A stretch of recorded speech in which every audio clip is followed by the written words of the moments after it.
Hello guys, welcome to 5th Generation Hobby Shop and welcome to another unboxing and testing po. Shoutout po natin Sir Raymond. This is the 1077 Freestyle Caliber 177 semi-automatic CO2 powered air rifle po. Ito po kanyang bala. And 177 pointed po ang ating gamit. Ito po ay Umarex Cobra. Ayan. Ayan po. Tapos meron siyang kasamang 2 rotary magazine. Yung isa po nakakabit. May kasama na rin siyang 500 shots na bala. Tapos target. Tapos may kasama siyang 39x40 na Discovery scope. Ayan. Hindi pa siya naka-zero. So ikinabit lang natin para makita nyo po. Ayan. Ayan. Tapos yung kanyang safe. Ito yung kanyang safety. Ayan. Ayan, meron naman po siyang indicator. Ayan, push mo lang siya for safety. Tapos sa kabila naman yung fire. Ayan. Okay, so this is the Crossman 1077 Freestyle CO2 powered. Ang hangin niya po yung 12G na CO2 pa rin. Ayan, so ito pa rin yung kanyang hangin. Disposable siya.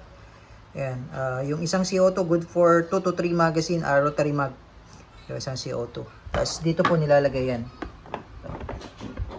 So mamaya po i-demo ko po. Yan, again, this is the Crossman Freestyle 1077 Caliber 177 semi-automatic CO2 powered rifle. Ayan. Ayan. So yung barrel nito ay may rifling po. Rifled steel barrel. Tapos polymer stock. Ayan po.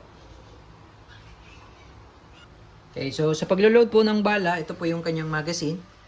Rotary po yan. Tapos may kasama na siyang extra. So, to rotary po. Ayan. So, sa pag-release ng magazine, ito po, pasok lang siya dyan. Ayan.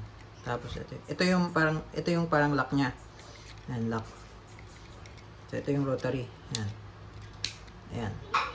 Okay.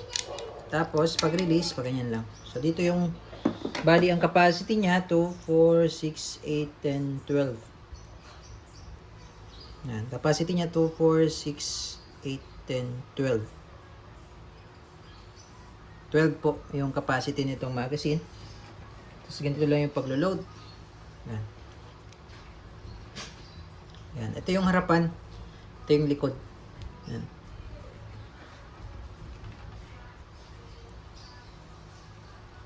Ganyan. So, pag ganyan yung paglo-load. Ayan. So, pag puno na, pasok nyo na siya dyan. Then, lock. Ayan. So, iikot lang yan. Ngayon, pagka, just in case na nagkaroon ng bara, ito, ibababa nyo lang yan. Ayan.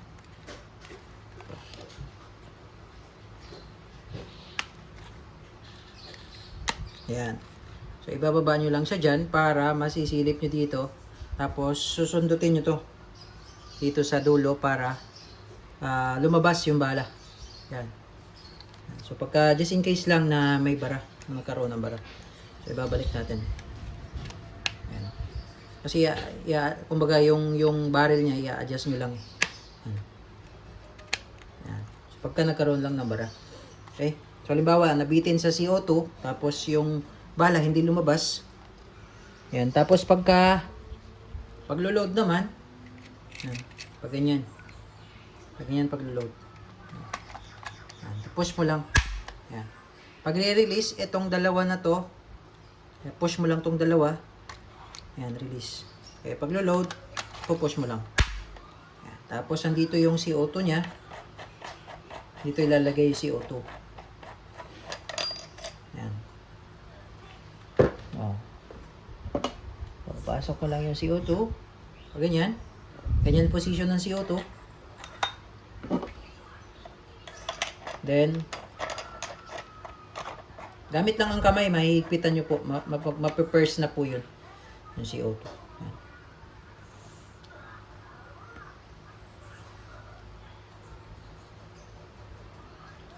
Yan. Okay, and ready to fire na po yan. Crossman Freestyle.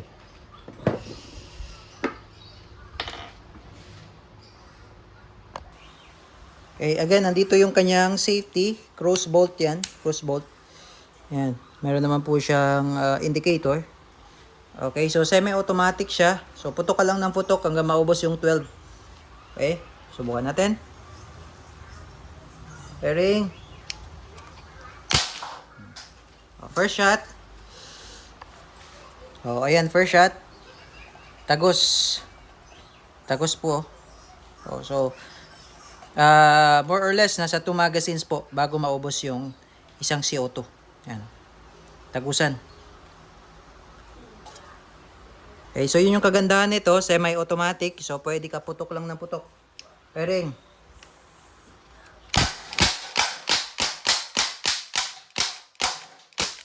Okay, so, ubos na yung 12, load ulit. Siguro mga 2 magazine lang, ubos na yung CO2 niya. Okay? So, ito po yung nangyari sa lata, oh.